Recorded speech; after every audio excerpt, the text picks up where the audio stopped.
Alors, le diocèse de Gaspé organise pour une 17e année le pèlerinage Terre et Mer. Et pour nous en parler, je suis en compagnie de sœur Patricia Leblanc. Bonjour à vous. Bonjour, Vous allez bien? ça va bien et toi? Oui, merci. Donc, Mhm. le pèlerinage, on en est à la 17e édition. C'est quoi le pèlerinage Terre et Mer? Bon, le pèlerinage Terre et Mer a été conçu à la suite de, disons, comme beaucoup de gens voulaient faire Compostelle. Puis, un jour, on a monté la montagne de Carleton, puis on s'est dit, mon Dieu, comme c'est beau, il faisait une journée extraordinaire. Puis, on a pris, prendre notre souffle, on s'est retourné de bord, puis on a vu Miguacha, puis c'était tellement beau la vue, là.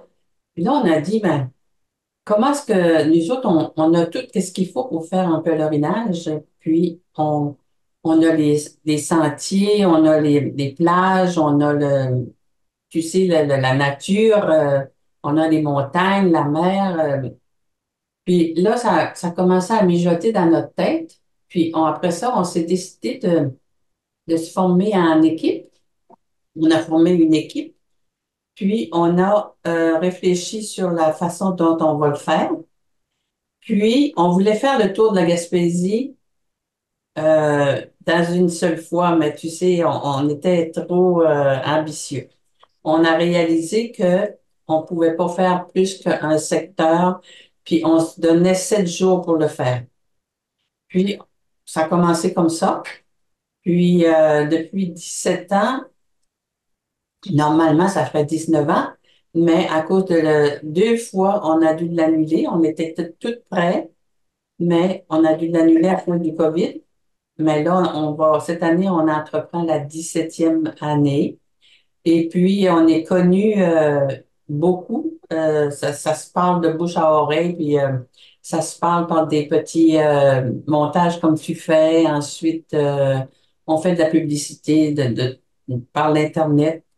Puis, on a des gens qui sont venus même de la France, des États-Unis, beaucoup de l'Ontario, Ottawa, Gatineau, beaucoup, beaucoup.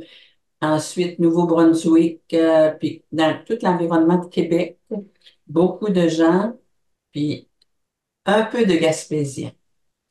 On voudrait bien que les Gaspésiens, disons, s'ajoutent à nous, mais on connaît pas trop la raison pourquoi, mais on pense que c'est parce qu'ils connaissent bien la Gaspésie, puis ils pensent que marcher à pied, ça leur apporterait peut-être pas plus que ce qu'ils font en voiture, mais c'est pas la même chose marcher la Gaspésie puis la traverser en automobile. Parce que la marché, on a le temps d'observer aussi. Bon, marcher, là, il y a beaucoup disons, ce qui pousse les gens à venir faire le pèlerinage de Rémer Gaspésie-les-Îles, c'est parce qu'on a un côté, en plus de la marche, parce que ça intéresse beaucoup les gens, il y a tout un côté spirituel qui est développé. Puis c'est pas lourd, c'est léger, mais ça permet aux gens d'entrer en eux autres mêmes, d'admirer la nature, parce que la nature parle de Dieu. C'est comme, euh, c'est comme un cours naturel, comme on dirait.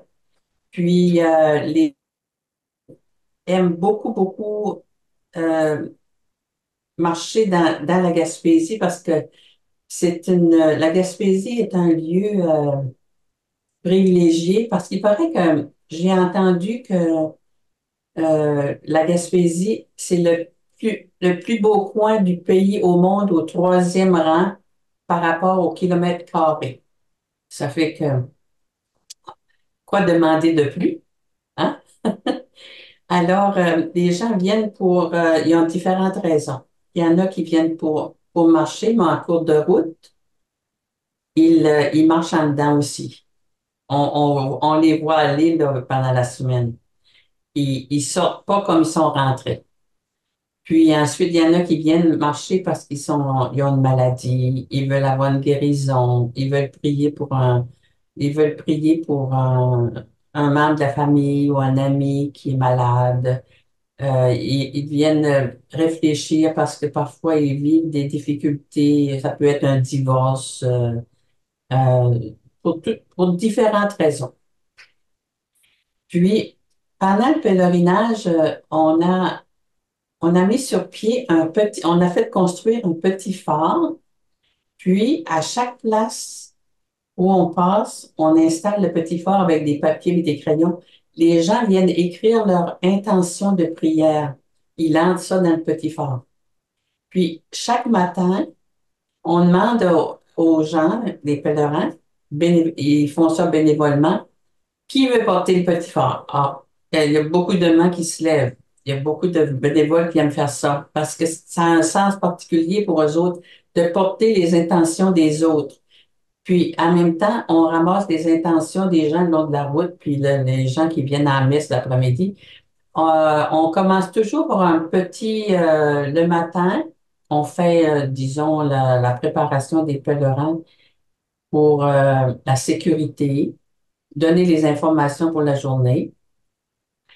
Puis ensuite, on les prépare spirituellement aussi, mais c'est juste comme une petite réflexion qu'on fait, 5 minutes à peu près. Puis on leur dit, si vous aimez marcher 20 minutes en silence pour réfléchir sur ce qu'on vient de vous dire, vous êtes libre de le faire. Il y en a beaucoup qui le font, il y en a d'autres qui le font pas, mais ça concerne chacun, il est libre. Puis l'après-midi, on termine toujours par une célébration, parfois dans la nature, les gens y adorent ça. Puis, ou bien dans une église, tout dépendant de la température. Mais c'est un vrai pèlerinage. C'est pas juste une marche, c'est plus qu'une marche. C'est un approfondissement, une réflexion, une spiritualité qu'on passe. C'est comme faire, c'est comme un moyen de la nouvelle évangélisation qu'on appellerait, disons. OK. Rentrer la vie spirituelle dans sa vie concrète, dans sa marche, dans ses relations, dans ses rencontres, l'admiration. Il y a beaucoup de, il y a des contemplatifs, il y a des actifs, il y a des super actifs. Il y en a qui partent de bonne heure le matin, puis ils arrivent avant les autres, mais ils attendent, puis ils se mêlent aux autres aussi. C'est ça. Cette année, bon, parce que vous avez parlé justement, puis je connais aussi des gens qui ont fait le pèlerinage Terre et Mer. Je sais ils ont été pour quand que vous passez par Carleton, entre autres. Il y a aussi quand vous avez été de passage par ici, Chandler, Grande-Rivière. Là. Là, cette année, c'est entre Captcha et Gros-Morne. Oui. Je vais dire comment est-ce que ça fonctionne. On a 3 secteurs. Une année, on le fait du côté sud de la Gaspésie. L'autre année, on le fait du côté nord de la Gaspésie. Et une autre année, on le fait aux îles de la Madeleine parce que ça fait partie du diocèse de Gaspé. Alors là, on était rendu à faire parce que ça faisait déjà quelque temps qu'on n'était pas allé au côté nord de la Gaspésie. Puis, comme vous dites, il va se faire de Capcha à Gaumont. Mais on ne le fait pas linéaire, là. On a tout un tracé, ça va. Nous avons un carnet. Nous fabriquons un carnet. Tout est là-dedans. Il y a le matin, l'autobus à quelle heure, la rencontre est à telle heure, l'autobus est à telle heure, le départ est à telle heure, l'arrivée est à telle heure, puis le départ de l'autobus est à telle heure. Puis c'est tout indiqué, les gens sont très contents d'avoir ça parce que toutes les informations, ils sont là. Euh, on a combien de pèlerins qui viennent euh, environ lors des. En tout cas, pour les éditions précédentes, on avait combien de pèlerins? Ben, je vais vous dire, on est allé jusqu'à 225 une année. L'année qu'il y a passé un ouragan à Carleton, là, je me rappelle pas Fiona? comment. Hein? Et Fiona, je crois on Non, a eu. c'était Arthur ou quelque chose comme ça. En tout cas, il était 225, mais on avait limité ça à 175 par sécurité parce que beaucoup de monde sur la 132, parce qu'on fait beaucoup de 132, on n'a pas toujours le choix, hein. Alors, on trouvait que c'était peut-être un peu risqué, mais en fait, moi, je vois pas de difficulté parce que les gens, ça marche pas à la même vitesse, puis ça part tout ensemble, mais dans le temps de le dire, 5 minutes après, tu vois, il y en a qui sont rendus à 2 kilomètres, puis il y en a qui sont rendus à 500 mètres, puis bon, en tout cas, c'est tout séparé. Puis là, on avait, disons, on avait 150, 160, ça se maintenait comme ça. Mais avec le COVID, ça a comme un peu diminué parce que aussi, il y a beaucoup de pèlerinage qui se fait au Québec présentement. Puis les gens se divisent ça. Puis l'année passée, nous avions 101 personnes. Puis cette année, on s'attend qu'on va en avoir peut-être même plus. Parce on développe des moyens de publicité aussi, là. On est après à regarder comme il faut, comment on va faire connaître le pèlerinage. Puis, ça nous fait pas peur d'avoir du monde. Les gens qui veulent avoir de l'information, c'est tout sur le site du diocèse de Gaspé. La feuille d'inscription est là. Puis, tout est sur la feuille d'inscription. Euh, et le pèlerinage se termine toujours par une soirée festive. Un gros party. Alors, on a de l'animation, de la musique, puis on a un repas, puis les gens fraternisent parce que toute la semaine, ils ont vécu ensemble, puis ils aiment beaucoup, beaucoup. Ce que j'ai remarqué, c'est assez particulier. Les gens, ça arrive de partout. Disons, il y en a la moitié, ça fait depuis 17 ans qu'ils viennent au pèlerinage. Puis il y en a comme la moitié de nouveaux. Ça fait que les anciens s'occupent des nouveaux. Ça se fait naturellement pour les initier, répondre à leurs questions, fraterniser. Le soir, on arrive, je suis toujours étonnée parce que je suis dans l'organisation, de voir que les gens, ça se connaît tout, ça connaît les détails des vies des autres, puis comment est-ce que ça marche, puis tout ça, qu'est-ce qui se passe dans leur coin. Puis je suis toujours très étonnée de comment est-ce que les choses se sont développées. Comment on pourrait définir le mot pèlerinage? Un pèlerinage, à mon avis, là, un pèlerinage, c'est un moyen qu'on prend, c'est une marche. C'est toujours une marche, un pèlerinage. Ben, il y en a qui le font en autobus parce qu'ils sont handicapés ou ils sont âgés ou quelque chose comme ça. Mais un vrai pèlerinage, c'est une marche qui nous permet de nous retrouver nous autres-mêmes, de rentrer en soi-même. On marche en dedans en même temps qu'on marche à l'extérieur. Puis, on peut régler des problèmes qu'on a personnels, réfléchir sur sa vie, réfléchir sur son avenir. Des fois, ils ont des questions, par exemple, est-ce qu'ils vont changer d'emploi? Ils ont besoin de discerner quelque chose d'important dans leur vie. Puis, le fait qu'ils marchent dans la beauté, dans la fraternité, les aide à résoudre beaucoup de choses. Puis, il y en a qui sont de nature heureuse, qui ont rien à régler, là, mais ils sont, disons, comme des lumières pour les autres aussi, là. Il y a un échange de valeurs entre les gens, puis euh, ils se retrouvent, on vit dans un monde, disons, qui est individualiste. Puis, dans le pèlerinage, on vit dans un monde de relations agréables, de relations d'écoute, de conseils, c'est très enrichissant. C'est un enrichissement. À qui ça s'adresse, le pèlerinage terre-mer? Est-ce que c'est tout le monde qui peut le faire? Oui, c'est ouvert à tout le monde, puis on aimerait bien avoir des jeunes, parce qu'on a une moyenne d'âge à peu près dans la soixantaine, disons. Des gens qui sont à leur retraite, qui ont plus de temps, il y en a qui organisent leurs vacances en fonction de ça, parce qu'on a choisi des dates, puis je vais vous dire pourquoi, c'est intéressant. On a choisi des dates où le touriste n'est pas encore là.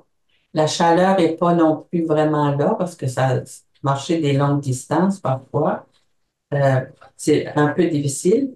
Ensuite, on a choisi entre la fête de Saint-Jean-Baptiste et du Canada de permettre aux gens de profiter des 2 fins de semaine pour avoir du temps pour pas trop manquer de travail ou faire d'autres choses, en tout cas.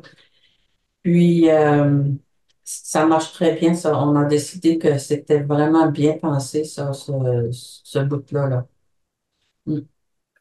Euh, Puis, ça s'adresse aux gens. Puis, s'il y a des gens qui veulent venir, dis-moi, moi, là, je veux pas faire le pèlerinage, je peux pas, là, parce que je garde mes petits-enfants ou bien j'ai d'autres obligations. Mais par exemple, il y a une journée que je pourrais le faire, puis j'aimerais ça aller le faire. Pas de problème, nous autres. Tous les matins, on fait une inscription, puis on inscrit les gens, puis on accepte le monde qui se présente. Puis s'ils veulent faire juste la moitié d'une journée, ils peuvent le faire juste la moitié de la journée aussi. Ça dépend. C'est tout à fait libre. OK, donc vous pouvez avoir, La majorité s'inscrivent pour toute la semaine. donc vous pouvez avoir, admettons, 175, parce que c'est le nombre que vous m'avez dit tout à l'heure, Oui. inscription, mais ça peut monter un peu pendant la semaine. Oui, puis ça peut varier. Tout à coup, par exemple, j'ai vu des fois des gens qui disent, ah ben moi, là, j'ai trop marché hier, puis j'ai mal, j'ai des ampoules, j'ai trop mal aux pieds. Ou bien j'ai pogné un gros coup de soleil, ça m'a déjà arrivé. Alors, ils ont dit, ben, demain, j'irai pas. Ça fait que des fois, ça varie d'une journée à l'autre, c'est pas toujours pareil. Mais la majorité suivent la semaine, mais ça peut varier, oui. Mm. Quelque chose qu'on pourrait rajouter avant de terminer? Ben, je fais une invitation aux Gaspésiens de venir expérimenter ce pèlerinage-là. Puis après ça, ils pourront, vous savez, ça se parle de bouche à oreille, puis les gens, ça se communique ça. Ça fait que s'ils vivent une belle expérience, ben, c'est comme, disons, c'est comme faire église en dehors de l'église, dans la nature. On va faire une messe l'après-midi, mais c'est pas comme quand on va à la messe le dimanche. C'est différent. Disons, on a des fleurs sauvages, puis on a, on organise notre hôtel en fonction de la nature qui est là. J'ai vu déjà dire la messe sur une roche, une grosse roche qu'il y avait dans le parc de la Gaspésie, euh, sur- au lac des Américains. Ah, les gens, ils ont adoré ça parce que là, on avait comme une belle cathédrale naturelle, des belles couleurs d'automne avec le reflet de l'eau et tout ça. C'était magnifique. Les gens ont beaucoup aimé ça. Puis, une fois, on a fait une messe ici, là, dans un petit port de mer à l'Anse-à-Brillant. Puis, les gens ont tellement aimé ça. Il faisait beau soleil l'après-midi à 4 heures. Ils étaient fatigués. Ils se sont tous assis sur le bord du quai parce qu'on ne pouvait pas s'asseoir sur la grève. Il y avait eu une tempête, puis la mer avait tout ravagé la grève. Alors, on s'est assis sur le quai. Puis, on a eu la messe là. On a tout organisé ça ensemble. On a inventé une petite chorale. Puis, les gens, ils adorent ça. C'est que ça fait changement d'une messe officielle dans une église, puis ils goûtent la messe à ce moment-là. Puis on a des prêtres qui accompagnent depuis toujours le pèlerinage. C'est important pour nous autres parce que les gens, souvent, ils ont besoin de se confier. Puis les prêtres sont disponibles. Puis, ils font beaucoup, beaucoup d'écoute. Puis, il y a des gens qui en sortent très, très libérés. Alors, c'est un plus. Bon, Alors, je souhaite la bienvenue à tout le monde. merci On beaucoup. a hâte de vous voir, on vous aime. Merci. La boutique cadeau céramique de choix, Rose Belaïde de Chandler, est prête à vous recevoir pour toutes les occasions. Venez découvrir nos livres, nos jouets, jeux de société éducatifs pour enfants de tout âge et jeux pour adultes pour des soirées inoubliables en famille. Visitez notre boutique cadeau en ligne rosebelaïde.com et magasinez dans le confort de votre foyer. Suivez-nous sur notre page Facebook et Instagram pour découvrir nos nouveautés. Nous avons un magasin des bijoux qui sortent de l'ordinaire, les accessoires pour la cuisine Ricardo et naturellement l'ensemble des éléments nécessaires à vos projets de toutes sortes. Venez nous rencontrer au 46 boulevard Pabot.